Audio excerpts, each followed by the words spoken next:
scheduled 40 seconds. Don't care. We're starting 40 seconds earlier. That's the live show guarantee. Good morning. Welcome to the live show. I'm Adam Quiney. It's Friday.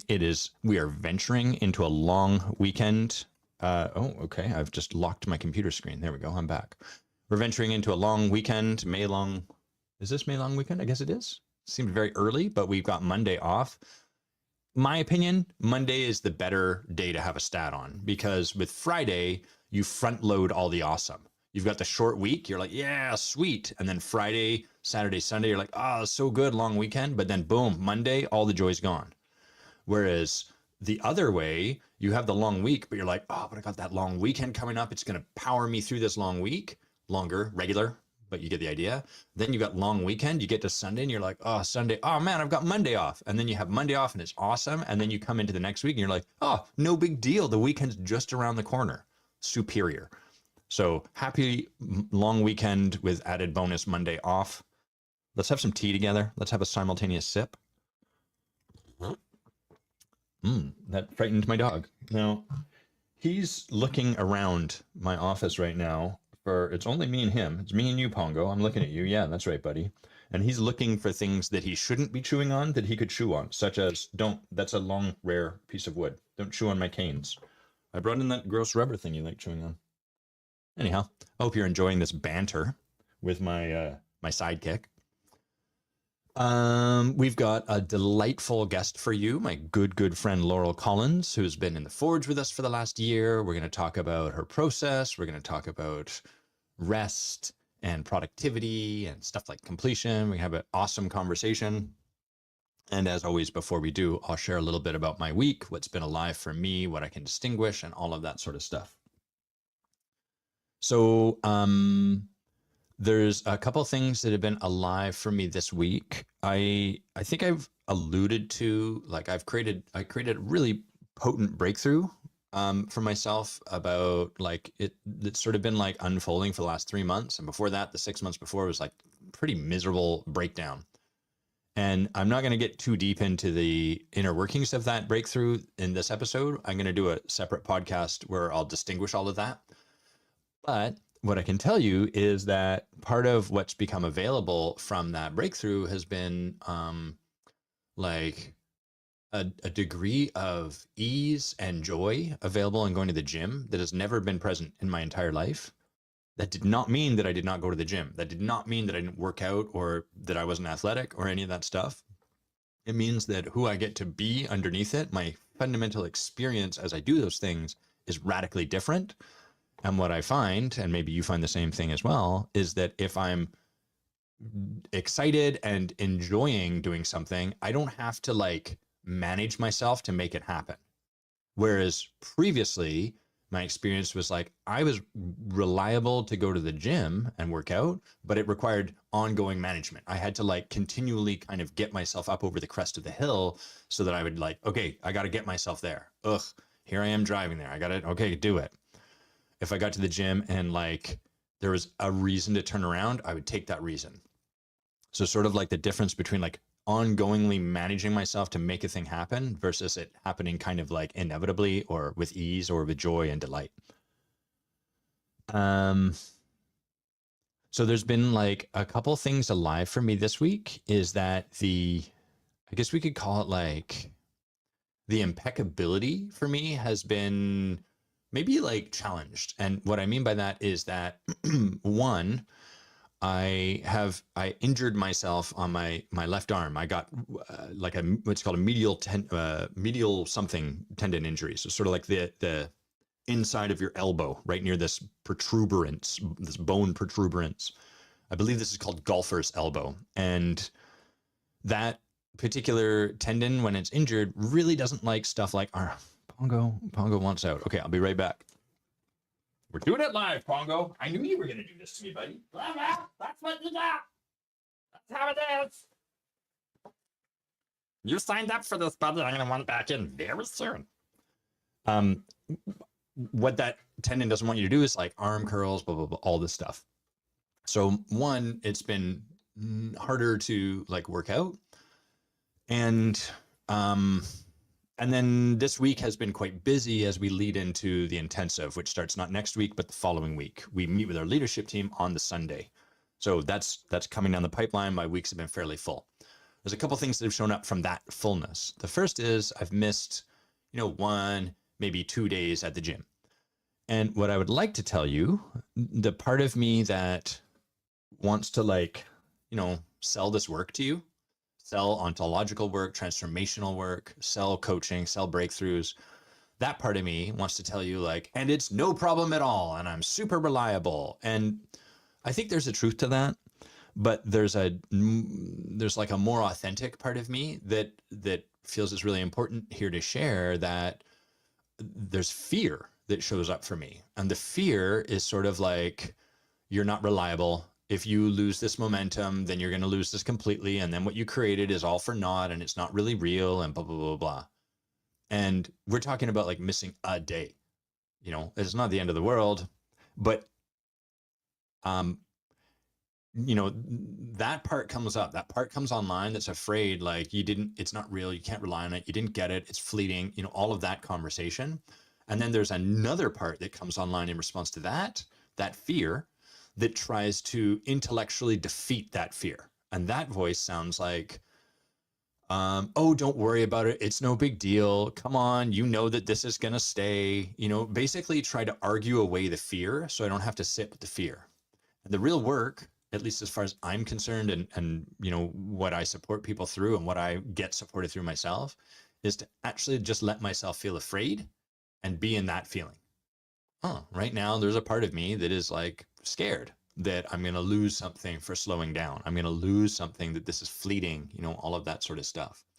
So that's been really alive. And it's been quite, at times, fascinating, at times annoying to have that noise in my head where it's just oh man, there's that part of me that, I'd say growing up, there's been sort of a couple, there's many, many, many parts, but 2 parts I can distinguish in this moment. There's one part of me that just wants to sit on the couch and chill out and drink 40s and be like, yo, what's up? It's all good, man. Let's play video games. And there's a corresponding counterbalance to that inside of me, which is you must do the work. And even though you want to rest and relax, you can't, and you must do the thing.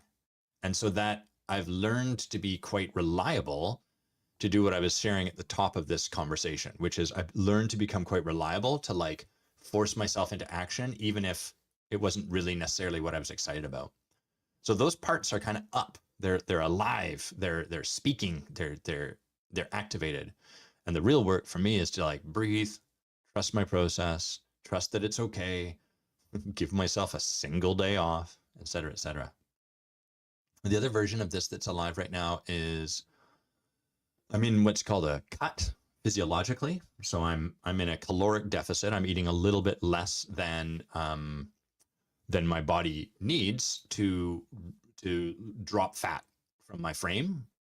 And then, if you're into working out, which I haven't been until this year, then on the other side of that, you go through what's a bulk. And that's where you eat with a caloric surplus so that your body can build muscle. And then usually you kind of alternate between these. This isn't drastic. We're talking 300 calories under my body's maintenance.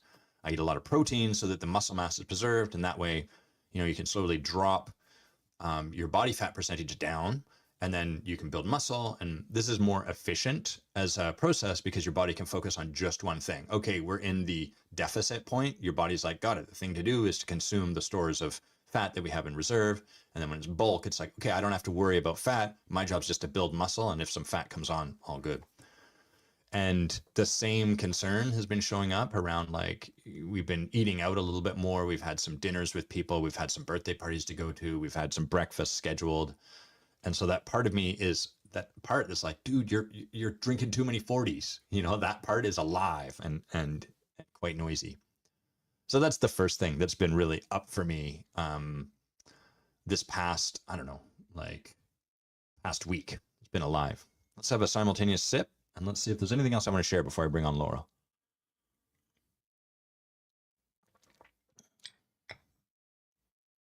Yeah. The other version of this has been on the heels of this breakthrough I've been talking about. One of the things that's been really alive for me is a lot of purpose. And my days have felt quite full with calls, My days typically have a lot of calls, and then I've been doing a lot of research, a lot of analysis, and a lot of deep thinking, setting aside a couple hours each day to really look at the body of work I've created and where does that lead to and what does that want to become next and what's the next implementation of that. I've been doing a lot of work looking at the forge and what is the future of that? How does that want to transform from what historically was more of a coach training container now to a leadership container? What's the shift of that? So the way I would describe it is my days have been very full, but not really, my experience hasn't been one of busyness. And this week, what I notice is that my system is kind of like, hey, we could actually use like a bit of some days that are less full. And so and that makes sense. If you look at the arc I'm in, right? I've been doing a lot of work in preparation for the intensive. I've been doing a lot of deep mental work, deep processing, deep thought-based work. And the intensive is right on the horizon. We're like a week out from when we start. And so my system, it makes sense. It's like, hey, homie, let's slow down a little bit. All right. Can we just take a chill pill? Well, that's how my system talks to me like that. This is how I talk. I'm Adam's system. What are you talking about? This is just normal voice for system and just glasses and sir. So we've got a huge spike in viewers. We went from 2 to 3 when I started using that voice. Maybe the key is to use that voice for the entirety of this podcast. Anyhow, so as I spend yesterday taking 2 calls in the morning, that's 2 hours, actually closer to 3, then had a 2-hour break, and then had 2 more calls in the afternoon. That's like 4.5 hours of calls, which is a pretty full day. I had a 2-hour break where I was eating lunch. I was sitting there and I was like giving myself permission to do the best thing in the world, which is play a little bit of video games and watch a little bit of Columbo. And part of the impeccability that I created on the other side of this breakthrough is no video games, no TV. And there's an austerity to that. And it's been a really important part of my journey is to take the thing off the table entirely. This is the hard part. It's sort of like when an alcoholic is in this conversation where they're like, I really know, like, I want to not drink. I want to defeat or overcome or learn how to manage or navigate, whatever you want to call it, my alcoholism. And I know that I'm going to need to be around people drinking because otherwise I have to remove myself from the world. Therefore, and then they're like, I should be able to just go to a bar where people are drinking. And on the one hand, it's like, yeah, that's long term. That's a great, very important goal because otherwise you don't really create a breakthrough. You just push the rest of the world away from you so you don't have to be with it.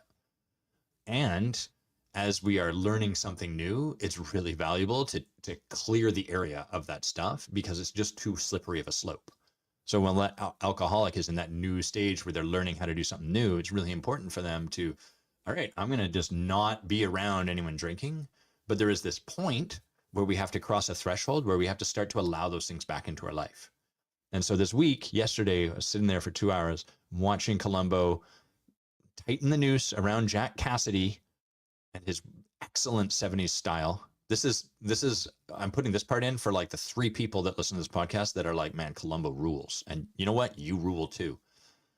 And I'm playing Slay the Spire 2, and there is like a part of me that is friggin' activated. And it's like, dude, you're losing everything you created. How could you do this to us? Oh my God. We were so impeccable. There is a grain of sand in the microchip and you're ruining everything. And this is the nature of transformation, is we have to we're going to be scared when we reintroduce the thing. And that's the work, because that's the only way what I'm committed to. And perhaps you, if you listen to this podcast, is to learn how to better be with more of life, as opposed to what most people settle for, which is learn how to contract away and protect ourselves from most of life so that we can be with the smaller amount of life that we allow in. Those are 2 radically different approaches. So that's been what's up for me this week. Okay, I think Laurel, I see you. She's in the backstage, but she does not have her camera on. But Laurel, are you there? Can you turn your camera on? Okay, yes, she can. All right, and that means I can add you to the stage. Let's see. Oh, I can even edit your name and headline. You're muted, by the way. But I do have that power. Hello. Hello. Hello, your hair looks just so like voluminous and fantastic, and you look very radiant this morning. Oh, thank you very much. I got a haircut for my birthday and Oh, I appreciate the compliments. yes, that once a year haircut, birthday haircut. Cool. How are you doing this morning? Yeah, I am doing great. My Friday mornings have recently become a lot more spacious Hmm. and nice to, yeah, be jumping into this conversation. I like spaciousness. Yeah. It's not easy to or it's not been easy for me to cultivate that. Yeah, I feel like definitely it has been a year of cultivating more spaciousness, or like maybe having spaciousness kind of forced upon me and pushing it away, and Ah, then trying to invite it back in. nice. I want to talk about that because I think that that's probably really rich. Um, First, I'll share a small piece of my own journey with spaciousness, and then let's talk about some of your process through this year because you've been in a process. Indeed. So for me, um, one of the things that's been really cool about this breakthrough has been um, it's created a lot more spacious, like an ability for me to sit in spaciousness. And as I share that with some people, what they'll say is like, you've developed the ability to meditate. And it's taken me a little bit of time to like sit with that and be like, no, that's definitely not it. Because for me, meditation was like a thing I could carve out time. And like there, I did meditate, like I could optimize meditating.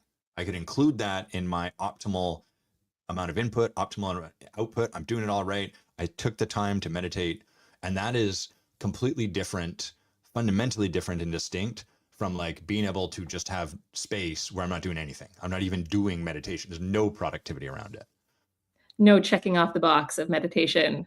I feel like Yes. that spaciousness, I feel like, is somehow out beyond the check boxes of what you need to do. Yes. There I did it. I'm mindful for today. Okay, let's go back into whatever Instagram is thrusting at me and so on and so forth. Yeah, yeah. I feel like it's so easy to have life be filled with a whole bunch of check boxes, like positive and negative, challenging and easy ones. But like when they are check boxes, they just have like a very different flavor, or life has a very different flavor. Hmm. So let's talk. I mean, I'm just going to put this part in as context. Like you've been in the forge with us for the year. So you've been in like a fairly transformational process. I just want to allow that context so people have a bit of a frame for the work we'll talk about. And where I want the focus to be is entirely just on your own process. I'm not really interested in how the forge was a part of that, other than to just that's part of the frame that led to our conversation. That sound good? That sounds great. Cool. So then maybe you can start by sharing with us like what was your experience of like rest or spaciousness or anything along those lines like when you started in this path. Yeah, well, I mean, so we're in May right now. I mean, a year ago, I was about 15 days out from losing an election, Hmm, and my no big life, deal. no big deal. My life before that, or at least the 5.5 years before that, was just like jam packed with all of the check boxes, all of the to dos, like the busyness of being. I was a member of parliament for Victoria, so I would travel from Victoria to Ottawa.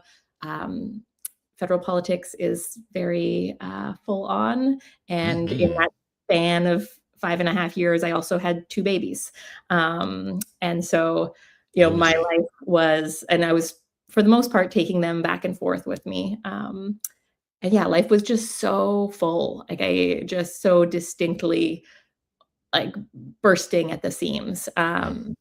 And so the switch that happened Oh, in, can I ask a question about that first? yeah, So like, yeah, I mean, to hear that over here, I'm like, holy crap, like two kids going back and forth between Victoria and Ottawa, which is like a sizable amount of travel. 10 to 12 hours door to door was my commute time. And I Yeah, would do so it on Sunday night and then come back Thursday evening, and be in the riding for events. And that would wow. happen 26 weeks out of the year. But also COVID happened in there. So then there was this like very intense, where when everything was shutting down, we, in the federal government had to be kind of kicking up gears, and having a virtual summer session so there were, yeah, it was a intense 5.5 years. No doubt. And so what was your experience inside of that? because from the outside, I'm like, okay, that sounds like a lot, but is that how you were experiencing? Like, what was going on for you? Yeah, it's so interesting. I do feel like that it shaped my being in a lot of ways. Like Mm, um I was so like it was just the most rewarding work that I've ever done. And so it felt so easy to pour myself, my energy, every little bit of me into that. mm, Uh, and like a year and a half or 2 years in, I then had my first kid. And so some of me was split. Like I also want to pour all of me into parenting. And yeah, just 3 years ago, I had my second child.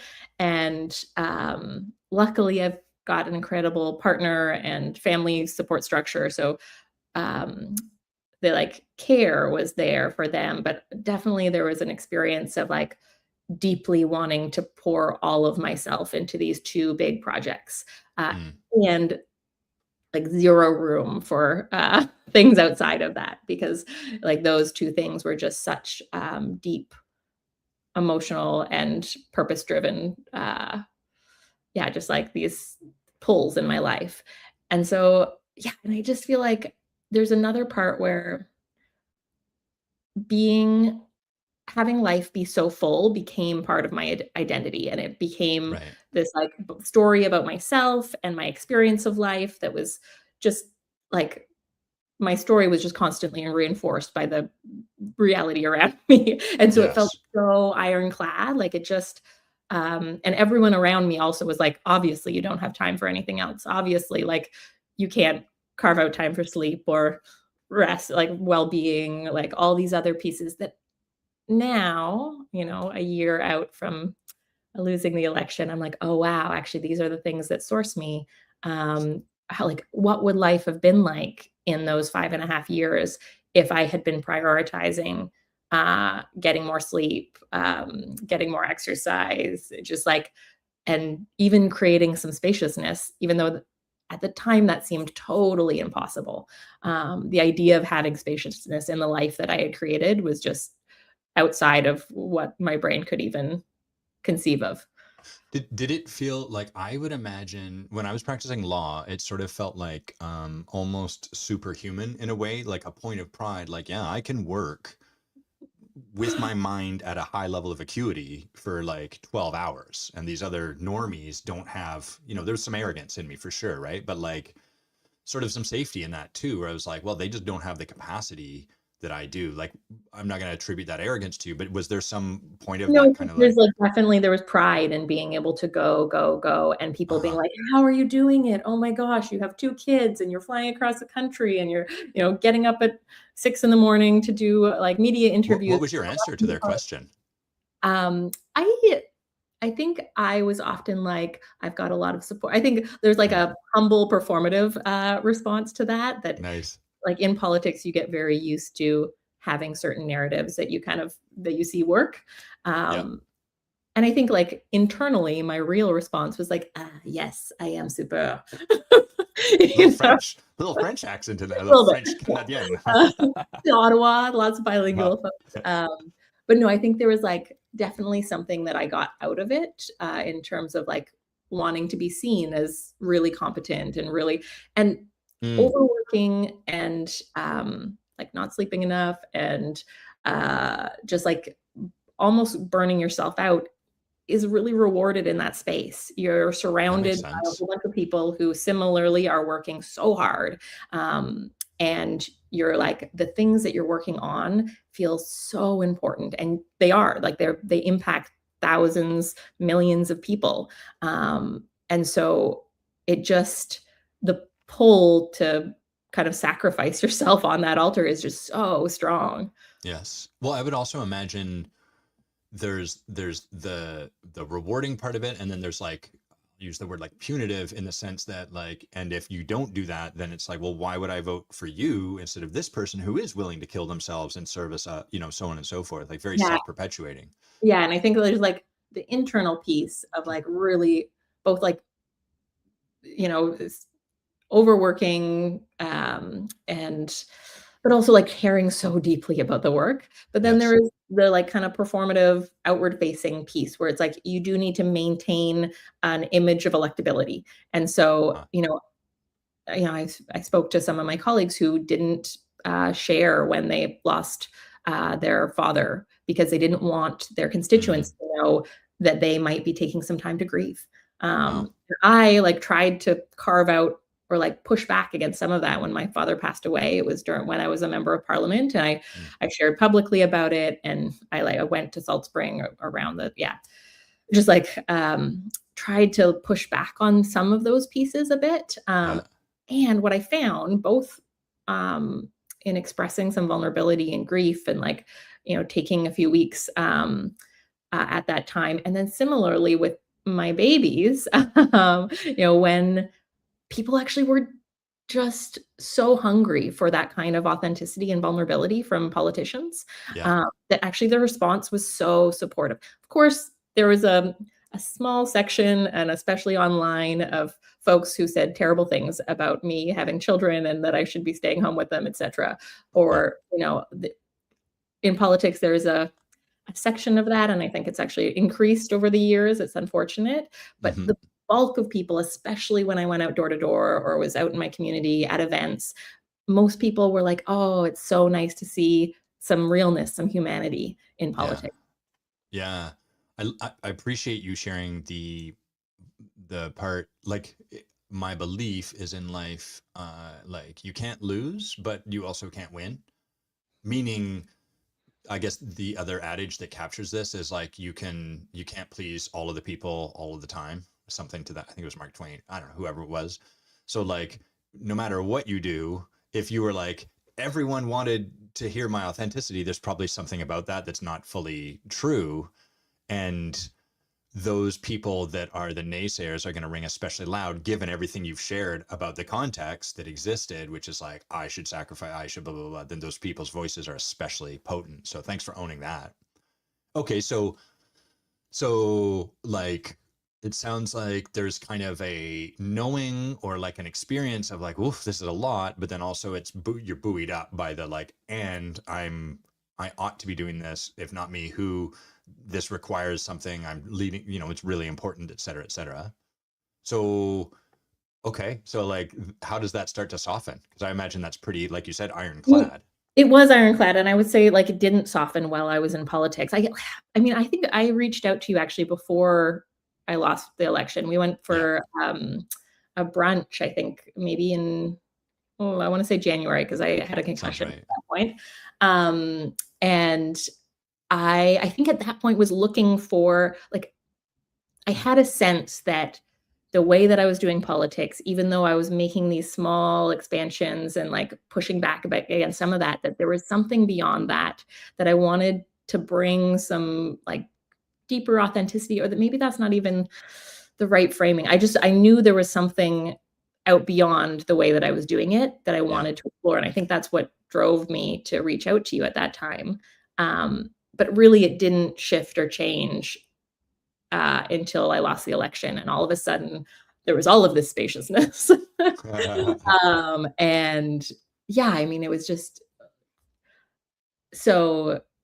I would say like the experience of it for me was devastating. I like the job that I loved, the work that felt like the most meaningful and the most impactful, and it took me a couple of months just to like kind of emerge from that. hmm, And yeah, like going through something like that, it's a funny thing. I think before this, in politics, I wouldn't have shared about this sense because it feels kind of selfish or like mm, focused on my own process when there's like such bigger things in politics. But just for that internal experience for me, I really like didn't want to see anyone.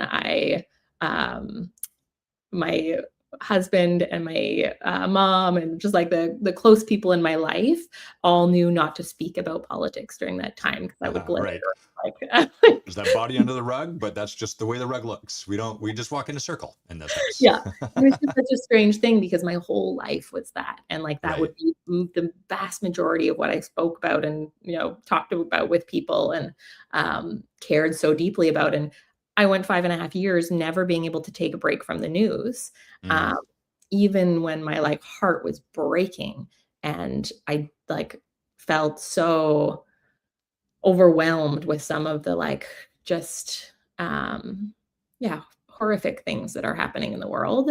yeah. I would still be up at, 12:30, 1 a.m., reading through the articles, reading the video or watching the videos, and I remember being in Ottawa and my apartment and, like, watching videos from Gaza because I was gonna be up the next morning, Mm, speaking in parliament about it, and I just, like, my whole body just, like, wanted to take a break from it, yeah. um, and have some, like, just space, my, like, just I was just weeping and weeping, and, uh, yeah, I just remember, like, feeling at that time just like there is no way to take a break from this. I always have to be um, knowledgeable about, in touch with what's happening.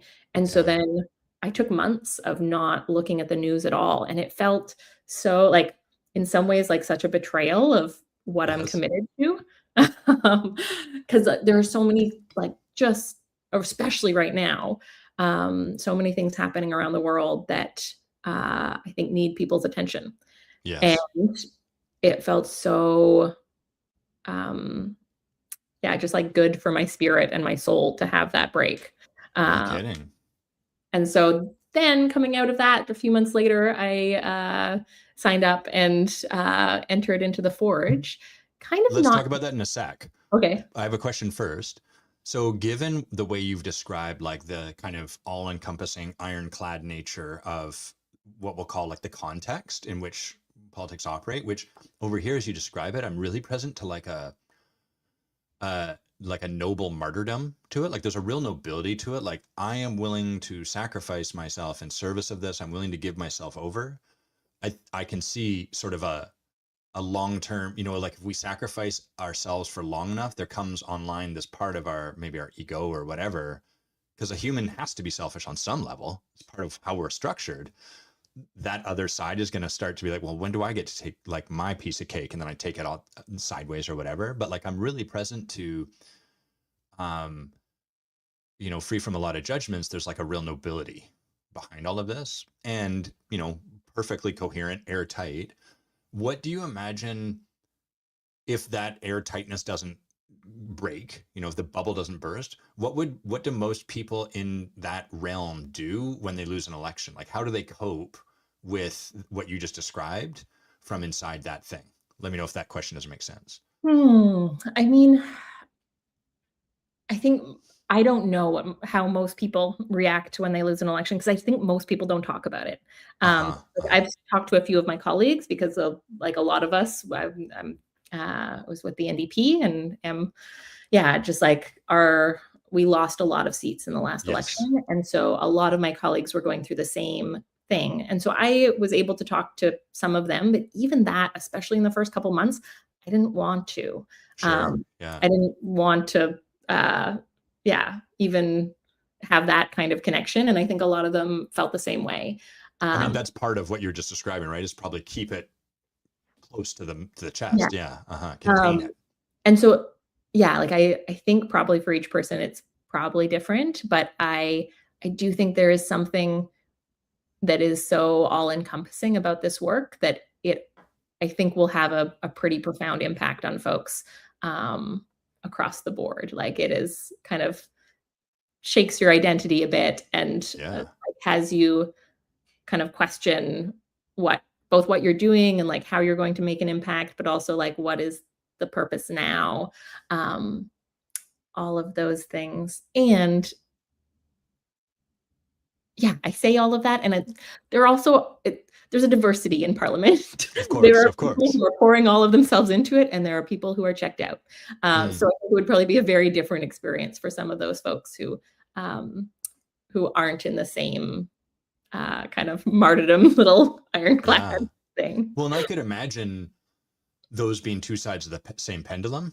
Yeah, Like, because if you pour yourself into something long enough, eventually there's no self left. And at yeah, that point, it's just like, whatever. I've given 20, 30, I'm not going to make any assumptions, but like 40 years of my life to this. And like, I do remember going back to Ottawa a few months after, or maybe it was a month after, I was wrapping up my office and talking to some of my colleagues there. And I just started reaching out to some of the other colleagues who had lost the election. And I was talking to some of the ones who still had their seats, who were still in Parliament. And I remember noticing that all of us who had lost our seats seemed more joyful. Weird. I was sitting down with two of my colleagues. It can't be related though. No. And they're like, wow, you look great. And so does anyway. And I was like, like I would, if I could wave a magic wand, I would definitely choose to have won that election. I would choose to still be doing this work. But there is a lot more joy on this side of it. And I was like, I would sacrifice my joy to still be doing the work. And I was like, wow. My dear friend Heather, who's still an MP, was like, I need to get that as a t-shirt. I will sacrifice my joy to do this work. It's just like, it's such an interesting, and I didn't even realize that actually was my frame while I was in there. It's like, I will sacrifice my joy to do this work. And yeah, it's just like I think what I've come to over the past year is really that if and when I go back into politics, I would like to bring joy into those spaces, and that there is something that I think is possible. And I see this in Mamdani's both campaign, but now some of the work he's doing in New York. And I'm just like, oh, wow, look, when people come together, both like behind a politician who is embodying that, but really the people and the organization behind him as well, and bringing joy into it, like there is something so transformative and powerful about that. Yeah, no kidding. Okay, so election's over, and then you begin this work with us, and so you're coming in with, feel free to correct any of this, but like basically you have this sort of ironclad frame that existed with you for 5.5 years, and probably before is probably partially there as you came into the work. It's been shaken a little bit. And then, so walk us through some of like, what's alive for you? What is the process like? What are you resistant to, whatever. Yeah. And like, I had a summer where I had most of the summer off. And so there was like all this spaciousness that I was deeply uncomfortable with. I was still in my kind of same pattern of staying up until 1 or 2 in the morning, getting up. What would you do when you're staying up? I mean, so during that time, it's a great question, because I had gone off social media, I'd gone off of reading any news. I listened to a lot of podcasts. I was applying for jobs, and so I would like research and do that kind of thing. Honestly, it's like those hours between 8 p.m. and 2 a.m. always felt like the times where my brain was most active, where I would be most productive. It's also the time my kids are asleep, and it just like, I really valued those hours where I felt like, yeah, I could both do my own thing, but then also, and like, 8 until 10 or 10:30 is the time I'd spend with my partner. But then no one's awake after that. And it just like, time. I think it felt like a really, both a valuable part, but also just like kind of, that's who I consider myself to be. I've always been a night owl since before I can remember. So it's almost like it didn't matter so much what you were doing, just that you were getting to do whatever you chose to do. Exactly. With like a time frame in front of me where it's not like in the next half hour I have a meeting, or if the kids are coming home in whatever, an hour. It's like a container that has some spaciousness in it to some extent. That makes sense. So then like, I think I had experienced some spaciousness in the summer, and then I had like started my new job at the Raffi Foundation in September. And I just noticed all of my same patterns emerge immediately, pouring myself into the work. Like the work is doing important. Something important. Yeah. Like, but it doesn't have the same urgency that I would say the political world had. Things can go at a slower pace, but I had the urgency. Like I brought the urgency. And so, it was like, I think I was entering into the forge at a time where I'm like, oh, interesting. my life has changed, but I have not changed. Mm. Um, and so like we design a project in the Forge, and like my big project was like, wow, I don't want to be going to bed at 2 a.m. and waking up. Sometimes waking up at 4 to put my kids back to sleep, and then waking up at 6, and then waking up at 7 and getting up then. Like Yeah. the I didn't want my experience just to be exhausted and tired all the time, which I had been living in for years.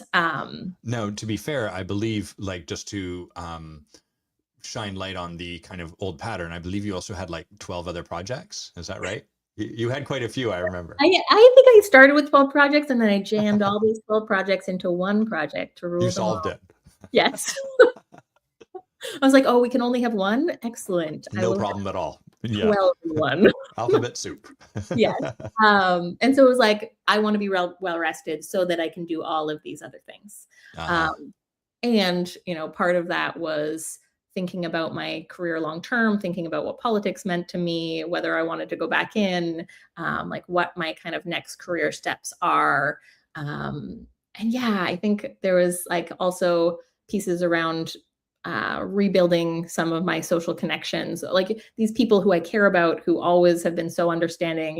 You see the close friends who you haven't seen in a long time, and it feels like no time has passed. But there's also something about investing in the people you Yes. care about that makes connections deepen and grow. And so I wanted to put emphasis on that.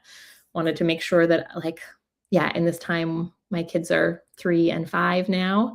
At that time, Very they were precious age. 2 and 4, and it just wanting to make sure that I am showing up and present and creating the kind of family life and structures and rituals that nourish that.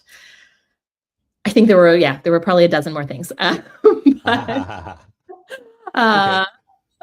you were sorry, you were saying? Well, I was going to say, so you've got this project that has like 6 million different moving parts, which is very on brand, but then like Yeah. the overarching thing is kind of like some rest, some spaciousness, etc.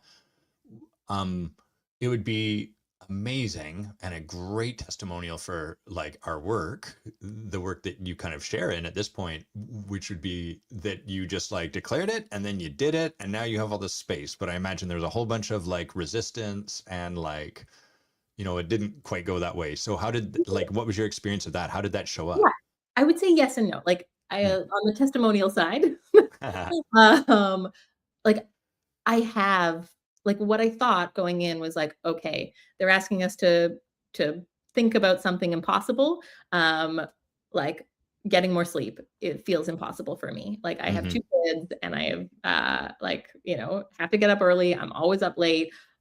That seems like an impossible thing. So I'll put that in there. And then have all these other things that I think are like stretching, but like who I am in them feels like the impossible, like not being exhausted and overwhelmed and all of Mm. these things. You can Uh, achieve those goals through exhaustion, staying up oh till yeah. 2, all, Yeah, yeah. yeah. I can drive myself into the ground and get some of these things. Yeah. But or 80% of them or something. Uh, that seems very doable. But like to do it with a foundation of rest and Mm. well-being and taking care of myself and spaciousness, like that seemed just ridiculous. Um, and honestly, like within the first 3 months or something, I had shifted my bedtime to between 10 and 11 PM every night. I was getting way more sleep than I ever had. Um, like the structure did create, um, I don't know if that was the breakthrough exactly, but it created a very different experience of my life. And it felt Mm. like, oh, wow, like already, it's a, what, 9-month program. Yeah. Um, in the first third of it, already I achieved the thing that I thought was impossible. Uh-huh. Um, and then like Christmas came and I started staying up late again and like, yeah, I was like, oh, interesting. Okay. I got this thing for a little bit, but now I'm returning to my old ways. Um, Yes. and there was like ups and downs of that. Um, and like a year later, I'm looking, or 9 months later, I'm looking back on it and like, I do have a very different orientation. It's like sometimes I will stay up until 1 in the morning. That will happen occasionally. And when it happens, like if I'm up past midnight, I'm like, oh my gosh, it's so late.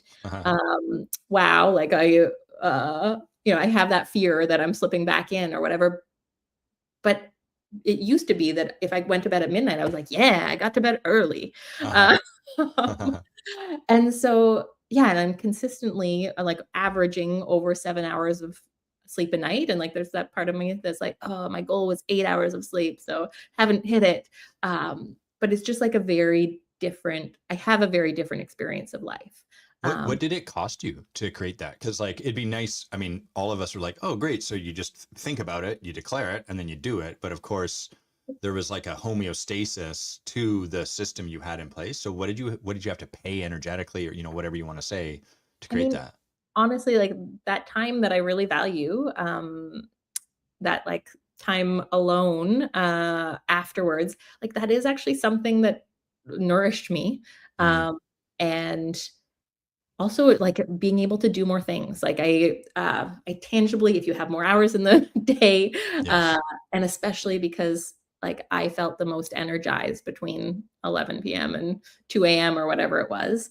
I would get so much thinking and writing and working and emailing and like uh yeah, kind of performative capacity to the outside world, all of that, like my capacity was reduced because I have fewer hours.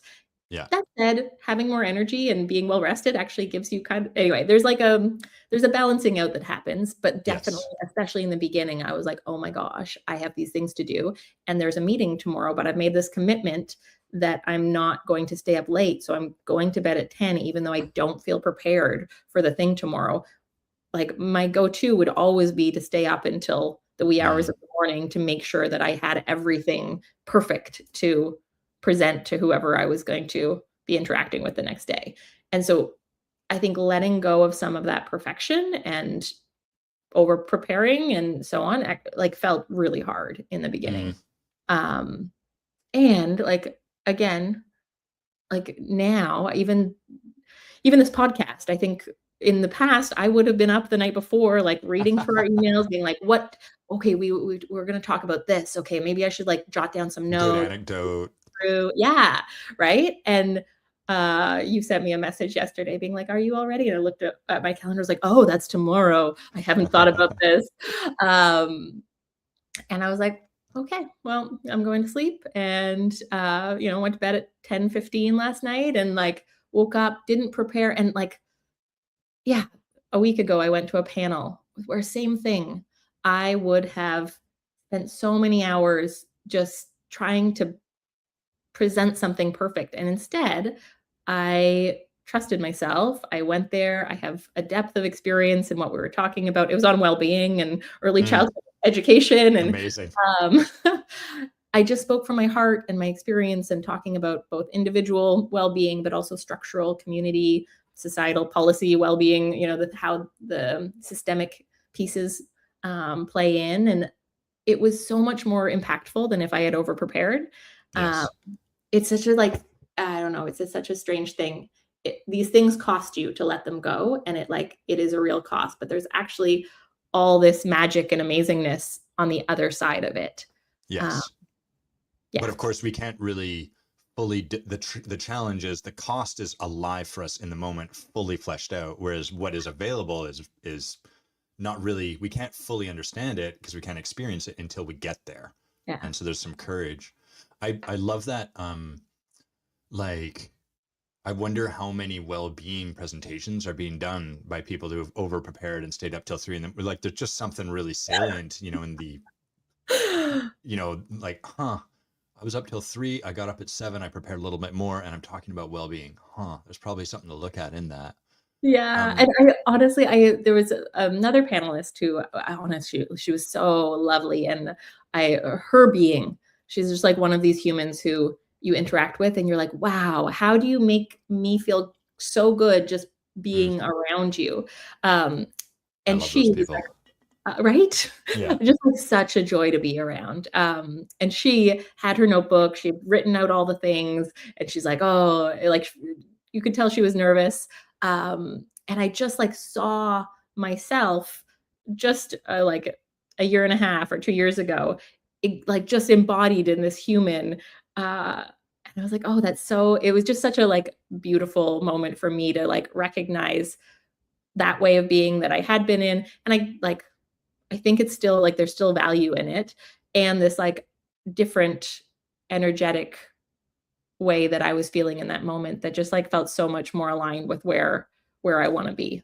Yeah, well, one of the distinctions I hear in what you're describing is the capacity to choose.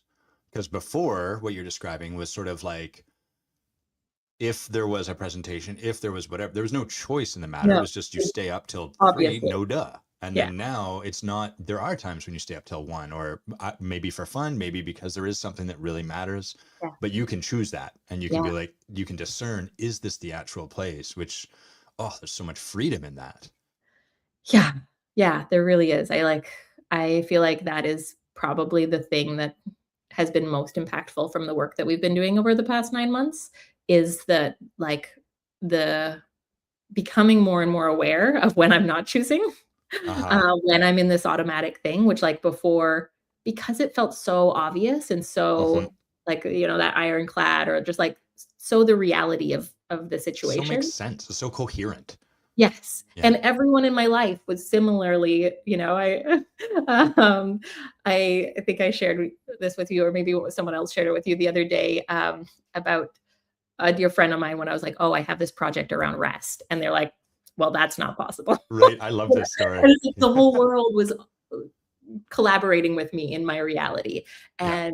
and, it's just so incredible both to, like, start to see that, I mean, painful, incredible and painful to start to see Hmm. the fact that, like, I'm in this automatic pattern, but then to have those moments to be able to choose is just, like, it's such a different experience of life, and there's so many areas. I don't know, we're talking about doing and, like, there's so many areas where I can see there's so many more edges that I would like Hmm. to move into and that I can still see in my day-to-day life where I am pushing away my feelings or like I don't wanna face this other thing, so I am getting into that, like, work, work, work, work, work, mode, Yes.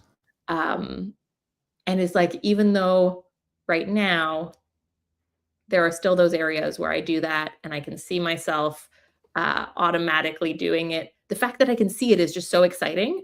It's still, like, Yeah. painful to watch it, uh, Yes. and I might not have the choice now, but I do feel like there's something about, I don't know, having gone through that, finding those areas of, like, more choice, and now even the areas where I feel like, "Oh, wow, I'm still really working on this," and I still am automatically doing the thing that I don't necessarily wanna be doing.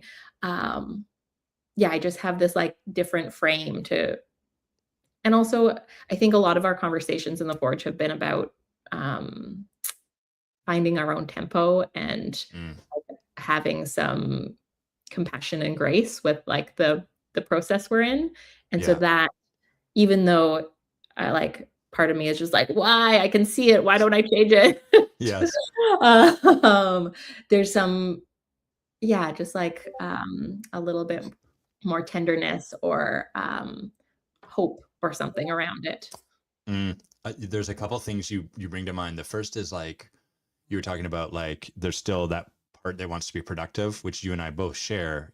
Background in law, background in politics. These are two careers that really reward and demand high performance, and productivity is such an incredible, like, if our ego's job is to distract us from what we don't want to feel and turn our attention towards something else, high performance and productivity is so effective because it's rewarded, it's celebrated in society. This is not to vilify, it's just to like distinguish. It's like that is the best, distraction ever. And holy mackerel, I was talking to someone, a friend in Australia who's working on a PhD, and he was sharing about his thesis, which was about high performance as a like created adaptive response to various forms of trauma. I'm just Mm, like, oh, what a fascinating thesis to work on. He's like, yeah, I've got, of course, he's saying there's like millions, but he's like, I got 6 main kind of types of high performance and like how you can trace those back. Like, wow. Okay, I want to read this research. I feel like Yes. this makes so much sense. Yeah. Yeah. Totally. And um, and it's really interesting because for myself and like plenty of the people that come through the door to work with me, one of the things that happens as we deepen into our work and start to come towards contacting the thing we don't, our system's designed to protect us from feeling, is that we start to become very disillusioned in the coaching or the container because what we start to feel is a lack of productivity, directionless, rudderless. This isn't working. I'm not creating anything. I'm wasting my time, which, oh, those are definitely things we should be fixing, and then back into productivity, and then off we go. And we were so close to touching that feeling, but oh well, Yeah. maybe, next time. Yeah, I just like, I don't know, there's something about that framework. Like I think even while I was in the depths of my do in politics, I feel like there was like part of me that was like, okay, well, lots of people deal with trauma in really, really damaging ways, right? Like Yes. it could be alcoholism or any number of Self-harm, other harm, self-harm, like all yeah. these pieces. I'm like, workaholism, this seems like a not so bad one, Yeah. right? Uh, but I do think like there is this thing where because it's so valued, because it's so yeah, rewarding, and you are rewarded so highly by society when you are overproducing. Yep. um, it feels almost like more of a trap. And Yes. we shouldn't compare, but I just feel like there's something in it where it's like, oh, right, everyone else is going to tell me that this is great as well. Yeah. Um, and so it feels so And pay hard you to for it slow too. down. They will pay you for it. Yeah. Yeah, you get rewards in multiple different ways for it. Yes. And so, yeah, it does when you're stepping into the unknown, when you're like trying to slow down or you're trying to create something else that isn't possible within that. Yeah, it can feel so confronting because, oh, wait a second, all those rewards that I was getting before are suddenly disappearing. Um, Yeah. It's yeah, it's not a lot of people that tell the alcoholic, I mean, the fellow alcoholics, right? But like everyone else, no one's like, you should really keep drinking. Like, of course you need to keep drinking. Law is challenging. Well, not probably actually happening, but anyhow, you get the idea. yeah, Every and time I we step away from productivity, well, think what about those billable hours, Adam? part because we are in a society of like workaholics, or at least I'm Yes. in a community and like at least my kind of bubble is filled with other humans who are like me, who are using similar strategies. Yeah. Um, yeah, and I just like there is something really, really powerful about touching into the feelings that we are pushing away.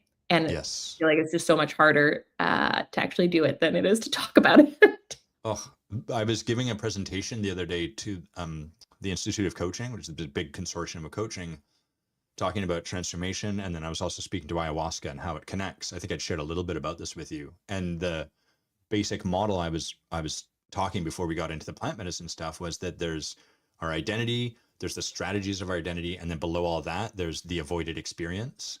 And the thing is that what most coaching and a lot of work does is it analyzes the protective layer of identity. Oh, I'm a workaholic. Oh, I'm whatever. And then it gives us better language to describe that. But it does not move us into touching the avoided experience. So what Yeah. happens is it feels like we're doing the work. We gather more insight. We can talk about it so sophisticatedly. We can teach other people. We can share, oh, I understand what's going on, but we never actually come into contact with it. And like you said, so much harder to actually be moved into contact with it because the ego is going to grab every step along the way and be like, oh yeah, good job, Adam. All right, this, don't worry, I got it from here. Leave it in my hands. I'm like, no, stop that, you silly little guy. Yeah. And honestly, like like the forage has been incredible in like the structure and so on, but it's actually been the like in-person times Mm, when we've gathered as a group that I feel like it's I don't know, there's something that happened in Costa Rica, at the retreat there, and actually in Victoria at the very beginning, similarly, where like what I don't know what it is. It's like there's something about being physically present with a a group of other people who are willing, wanting to like break some of that apart and move Yes. towards the hardness that actually, for me at least, allowed me to touch into some of that. And like, Yeah. I think, yeah, I just like in the Victoria retreat in the beginning, yeah, I touched into some pieces that felt like completely new, which is such a like I feel like I've done a lot of personal growth. I've worked with counselors. I've been engaged in kind of working on some of the pieces. My dad was an alcoholic. He was Mm. physically abusive to his partners, never to us. But there's tangible trauma in my past.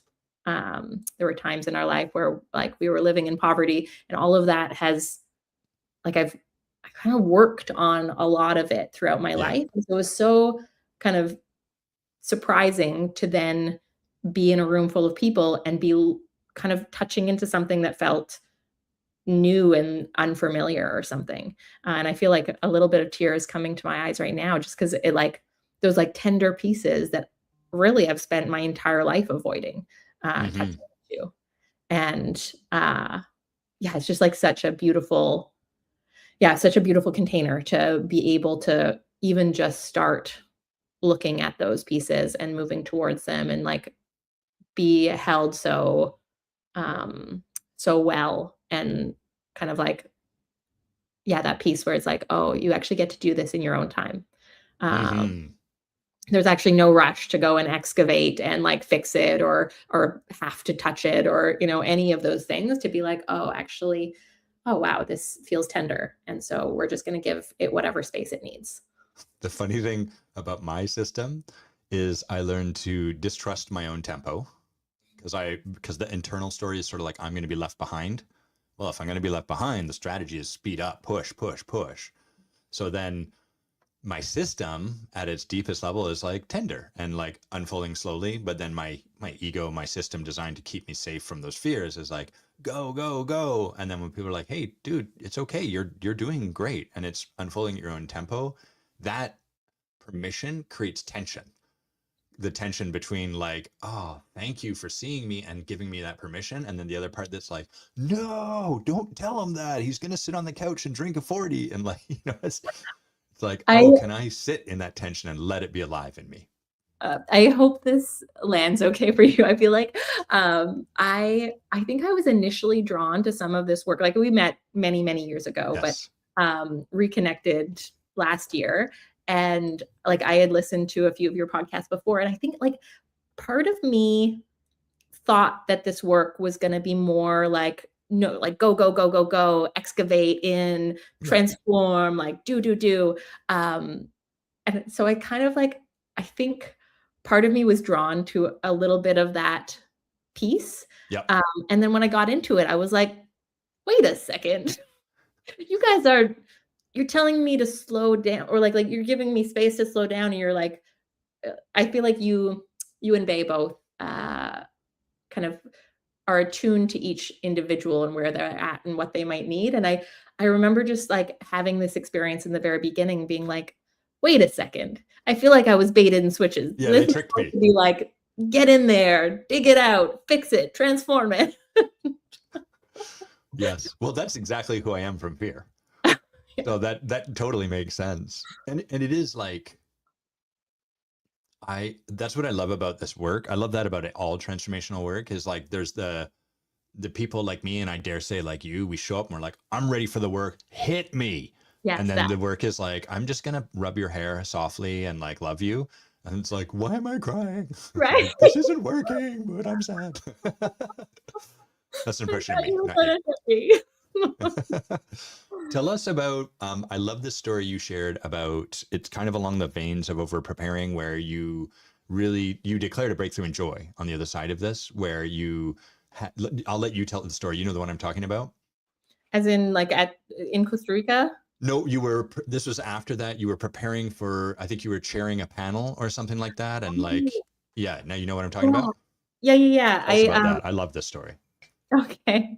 I honestly, I feel like this was it was during the NDP leadership race. So I was Yes. moderating a panel, and I, in this moment, am like just like having a hard time even getting back to it. Why don't you tell your memory of it and Sure. I'll speak? Yeah. So you had shared with us that your process leading up to it was like concern, I got to do a great job, like from the beauty in your heart, which is like, I want to honor these people. It really matters to me that like this is cherished and held sacred. And, like, again, all amazing reasons. And the sort of push from that place was therefore like over prepare, over prepare, over prepare, et cetera, et cetera. And what I heard you share was that you kind of, this was the point where you could see the pattern and Yeah. you could choose something different, which was, Yeah. I'm not going to do that. I'm going Thank to, you and for then, yeah, representing me to it. I just like I almost like felt back up there on the stage. yeah, And yeah, I think like that was because I think we'd just come back from Costa Rica sounds or right.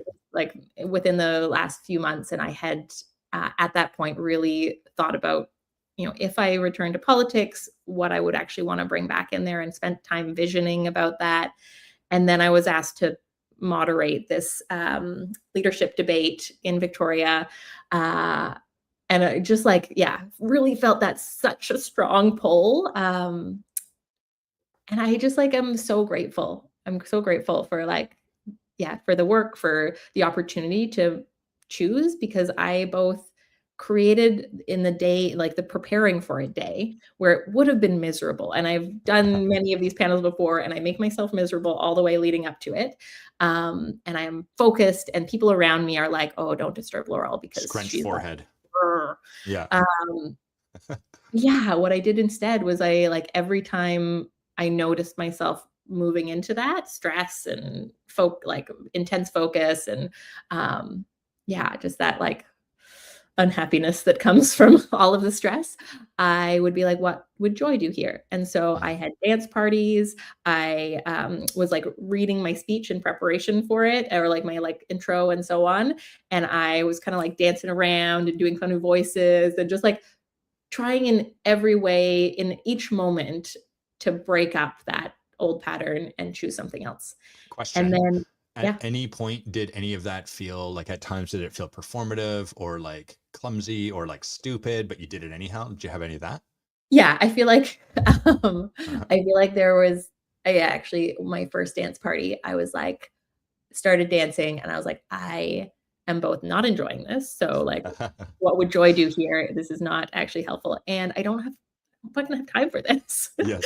And I kept dancing because I was like, I've made a commitment to do this, blah, blah, blah, blah. And like most people who know, like if you start dancing, your body responds to it. And Yes. by the end of the song, I was feeling a lot lighter and a lot more kind of loose and able to return to the work with a different orientation. Um, and then like I got to the venue and I felt all of this, all of the leadership candidates were there, like room full of over 200 people, maybe 300, I don't know. Big auditorium. I'm up on stage, we're getting everyone ready. And I just like, it felt impossible in that Mm. moment. And I was like, I can't have a dance party. I'm probably not going to do funny voices as I like, we have, um, I started off, it was right after Tumbler Ridge. And so, you had a moment of silence for Tumbler Ridge, started talking about the panelists. And I was just like, I don't know how to break this up. All I Mm. feel is tension. I want to perform well. I'm in front of hundreds of people.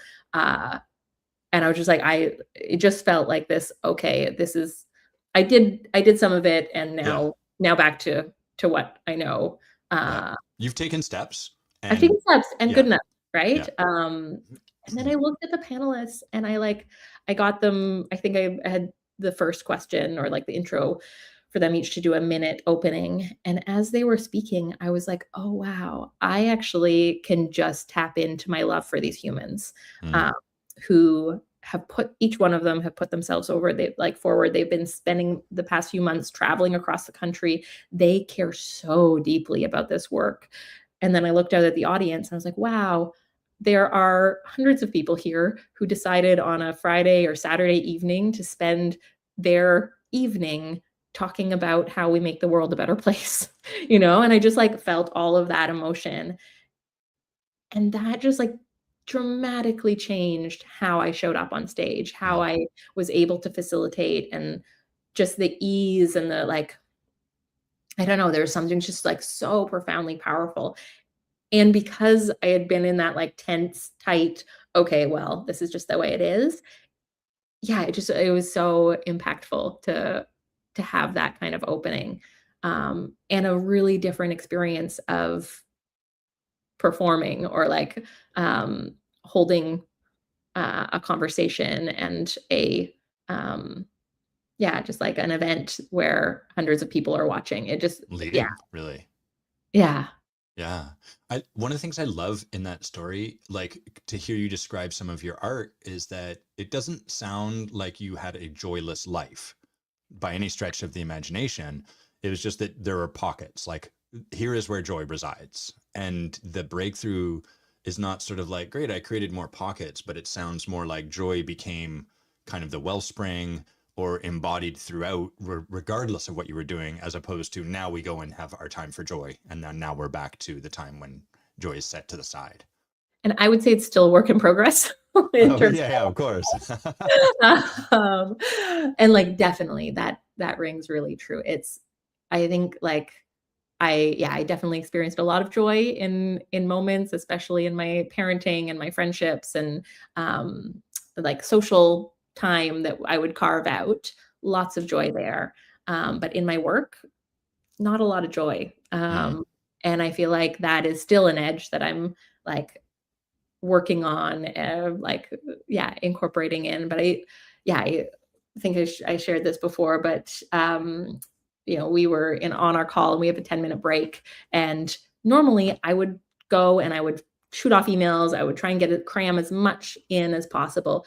But instead I had a dance party and I didn't even think about it then. And that was amazing. Like mm, I am both wanting to like have all of those choiceful moments where I notice the thing happening and then choosing, but it feels even more incredible when, oh wow, my default actually became joy. Um, yeah. like my kind of like automatic was to go have a dance party for 10 minutes and make a smoothie and come back and just like jazz hands, celebration people, I just um you don't like at least I didn't realize the impact it was having on my life. That those 10 minutes spent emailing and me being focused, and then I come back to a call where I want to show up present and with joy. Like I am a different person on the other side of those 10 minutes of dance party and smoothie versus email and scrunched forehead. Um, and so wanting more and like there's been a big shift, but I want more and more to uh, bring that into my life, into those areas where it wasn't possible before. Mm, I love it. I want to hear, since we're on the topic of joy, I want to hear about clowning. And then I would love to hear sort of what do you see for like, to the extent you're comfortable speaking to it, like some of what's possible or the evolution of politics or anything along those lines. But let's start with clowning if you're down. Oh, sure. Yeah. So I went through baby clown school. Okay. Here in And Vic. no, it was in Vancouver. So I Okay. was in the middle of a PhD. I did 6.5 years of a PhD. I Oh, think so I'm still close. officially on pause from my PhD, but I ran for city council at the end of it, and I was like, "Oh, thank God, I don't have to finish my PhD." Uh, What a good reason. um, but yeah, I was, and I honestly loved it. It brought me a lot of joy in the beginning. Yeah. So in the end, but in the beginning, I was researching theories and practices of nonviolence. Mm. And there is a body of clowning work that is transformative clowning. And Huh. so it is bringing to an audience, a new experience, pushing at the edges of what is acceptable. There's lots of indigenous Ah. traditions that have clowning as part of it, part of them, that like there are kind of sacred, revered clowns that are supposed to push the boundaries of what is normative, and Sort that of like that's the role the jester played, way, like truth to power in a way, a little yeah, bit. Yeah. yeah, and like this is contemporary kind of um, now I'm going to forget the teacher's name. Oh, I've feel bad. Anyway, he's incredible. Many people have gone through his clowning school in Vancouver, and I was lucky enough to have a group of people who were willing to engage in my research.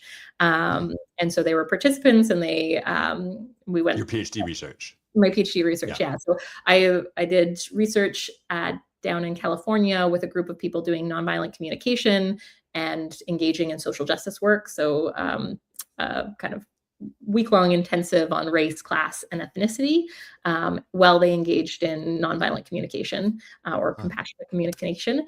And this group of clowns were doing transformative clowning and also doing some nonviolent communication training as well. Cool. And so our research was doing kind of cooperative research methodologies with them, coming up with questions, doing some art-based inquiry and embodied inquiry. It's very fun. Wow, that's so cool. The more I learn about clowning's really fascinating because on the surface it's dumb.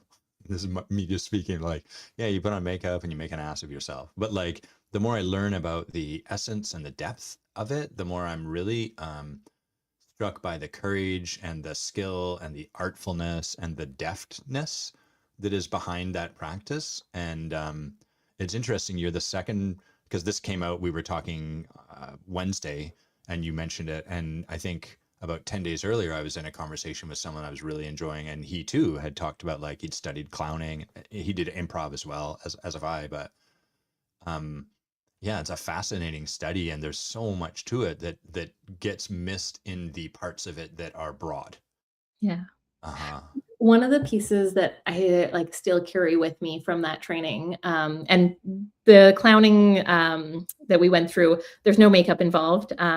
You go on to stage, like a lot of it was going on stage with a seed and without planning. So like similar to improv, and to really like follow your own impulses and like be in connection with the audience, with the people there, while also following your own impulses. It's like deeply improvisational then.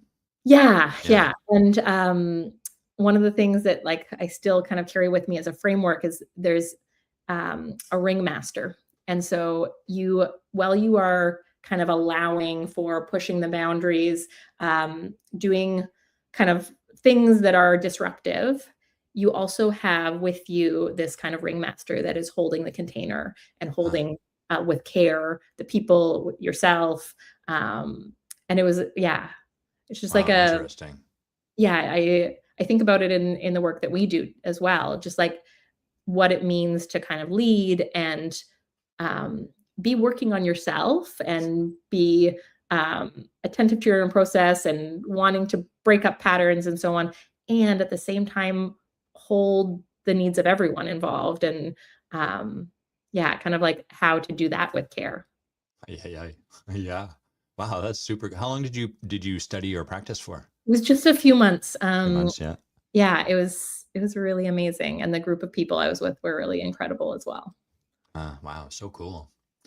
Okay, what do you like? What are some of your visions for politics or for like leadership at the level of like the country or pretty much anything you want to sort of riff on as far as those things are concerned? Yeah, maybe I'll just do a like little bridge from clowning to politics. There are some incredible clowns out in the world who are doing kind of like clowning in protest.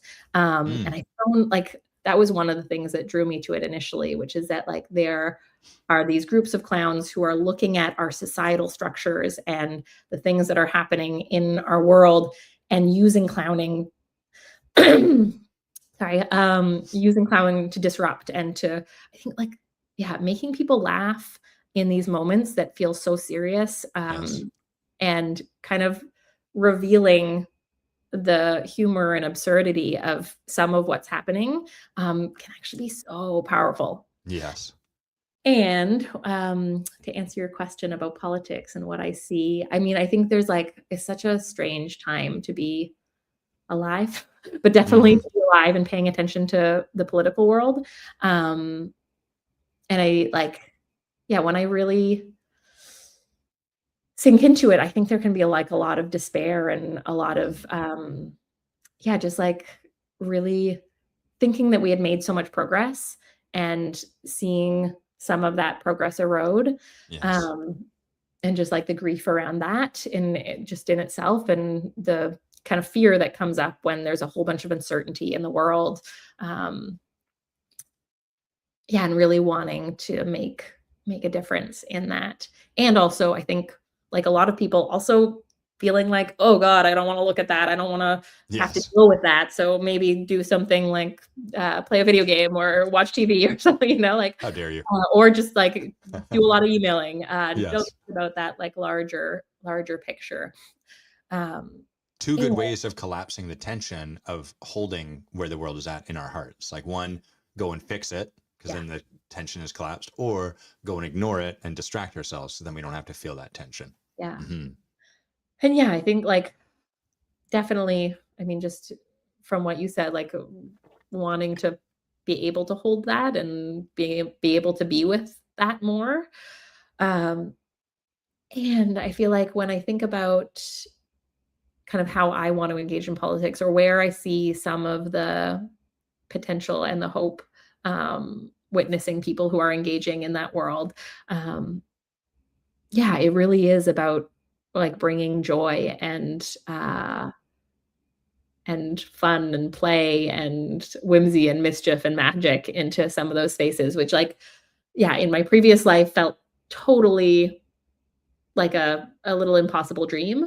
But you can see pockets of it happening around the world, and I do think like, well, it may not be the thing that fixes it. It may not be the answer that suddenly means that we don't have, kids being detained in detention centers, or like, yeah, people around the world being bombed, etc. I do think that there is something powerful about bringing people in when people are feeling so much despair or so much fear, to have a way to enter in that is community building, that is Hmm. joyful, that is like, yeah, brings a different way of being, I think is actually a really powerful thing, and it has possibility in it. May not be the fix, but has at least a path in for people.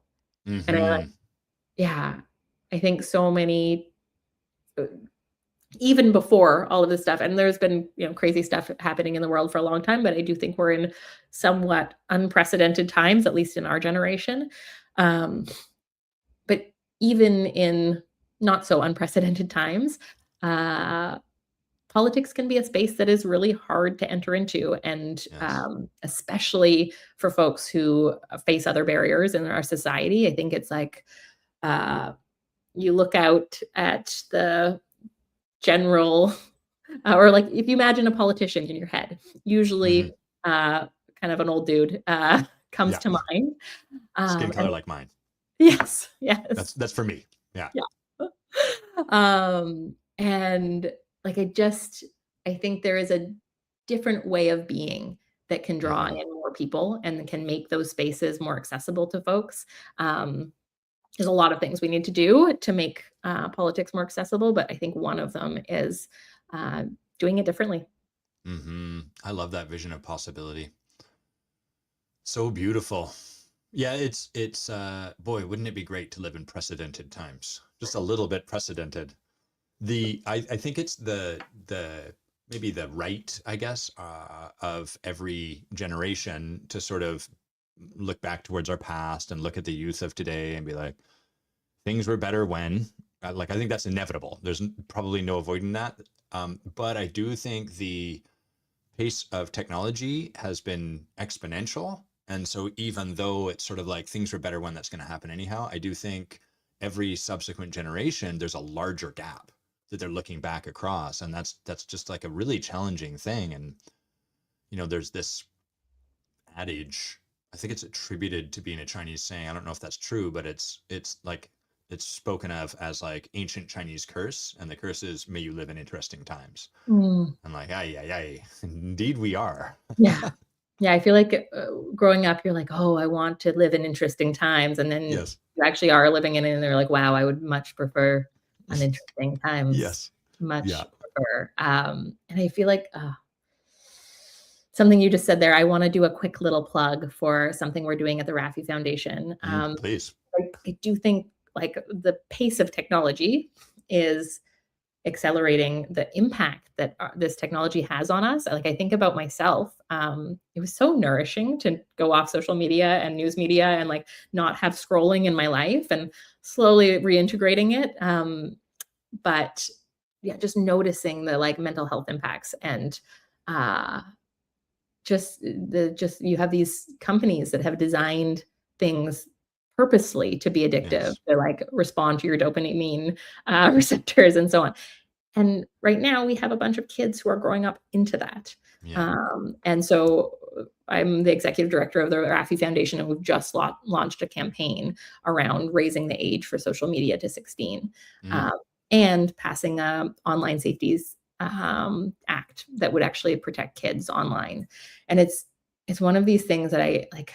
We don't know what the impact of having a whole generation of kids growing up, both with what's online, like what's on social media, especially for young girls, but also for young boys, Yes. young kids of all genders. Like it is a scary world out there, whether Yes. it's like the kind of really dark exploitation that happens, but also just the regular everyday messaging around people's bodies and slow drip of poison every day. yeah. And what that means when you are spending that many hours online when your brain is developing. And anyway, if folks are interested, we have a page where you can write your member of parliament or write your provincial representative as well and ask them to pass legislation that would protect kids from some of that stuff. Do you know what that page is offhand? Is it an easy URL? If you type in write your representative Raffi Foundation, it will come up. Okay, great. Write your representative Raffi Foundation. I'm Yeah, going to write that out as a social comment. media, or you can follow up with me after. Happy to direct folks to that. It is just like, it's one of these things where it's like there are these little pieces and like we're each trying to make change to try and make the world a better place. And right now, my focus has been on, yeah, the Raffi Foundation. It's like meeting the priority needs of the very young so that that generation hopefully grows up to be engaged citizens and thriving individuals who like, yeah, I feel like it was at this early childhood educator conference and thinking about, oh, wow, we do not value in our society with financially or kind of like the accolades, early childhood educators, the people who are taking care of, 2-year-old to 5-year-olds. They are severely underpaid. They do not get the kind of rewards in society that politicians or lawyers or whatever get, but they're doing some of the most critical work. Like these years are some of the most formative and are going to have such a huge impact on what our society looks like when these kids grow up and are, running things. It's tough because it's like, if you imagine a whip, the tip is where the pain is, and it's the crack, and that's where most of our energy is applied. And those early childhood educators are really the hand holding the whip. And that's the best place. You get the greatest return on dividends there. But it's also hard because it requires some long-term thinking, some trust in the process. There's a lagging indicator on how well it works. And so I really honor the work you're leading and like that the Raffi Foundation is doing to put attention there and to like create change there. It's not an easy place to go apply. Upstream, Yes. Yeah, exactly. I feel like the whip metaphor. I'm like, ooh. All right. Well, something that's lovely. Ice cream. We're just about at our time. So we've got the Raffi Foundation. Anything else you want to plug, or maybe you can share? If not, like where do people find out more about you, or learn about you, or connect with you, or any of that stuff? Yeah. So a lot of my work is with the Raffi Foundation. I'm their executive director. So if folks want to go there, we have a webpage, raffifoundation.org. RAFFI, right? Yeah, Raffi, like the children's singer. He founded the foundation, and so like Baby Beluga, that Raffi, Joshua Giraffe. and then Outside of that, I also have a company, Shoreline Strategy. So I support organizations, public sector orgs and private sector, but also, yeah, primarily nonprofits who are mission driven and want support either navigating the political world, government relations, etc., or strategic planning and visioning and kind of how to make the biggest impact, whether that's coalition building or running campaigns or just implementing the vision into the world. Nice. What's the website for that? And that is shorelinestrategy.ca. .ca. Okay, great. Let's see. What do I want to plug? I want to plug the fact that I'm taking a month off in June. Yes, Adam's awesome. Second thing I want to plug is the intensive, which happens we start on the 26th, so that's just shy of 2 weeks. Unfortunately, I think we're at capacity, so you can't come, but I'm plugging it anyhow because it's going to be amazing. I am embodying joy right now. I'm excited. But just so that people know, that's a room for people at a threshold. That threshold is where they are alive to the fact that their existing strategies have supported them, have allowed them to perform at a very high level, have gotten somewhere in life. 2, they're alive to the fact that there's diminishing returns now to those strategies, and they're starting to keep them stuck. 3, life and leadership is calling them towards something that is beyond where they are now and will require something other than those strategies. And 4, they're alive to the fact that it's going to require something, a container, something outside of themselves to move across that threshold. That's the work that we're doing. That's the work Laurel's been doing. So not this time, but possibly in September, possibly next May, just something to keep on your radar if you enjoy this kind of conversation at work. Laurel, I want to finish by saying I just adore you, and I'm so grateful. Like, I really believe that how the leader is being is how the team, organization, country, whatever you want to call it, is being. And like, thanks for really, thanks for giving me an opportunity to love politicians and really like appreciate them for the work they're doing. And for like, one of the things I love about this work is it brings me always back to a place that humans are fundamentally innocent.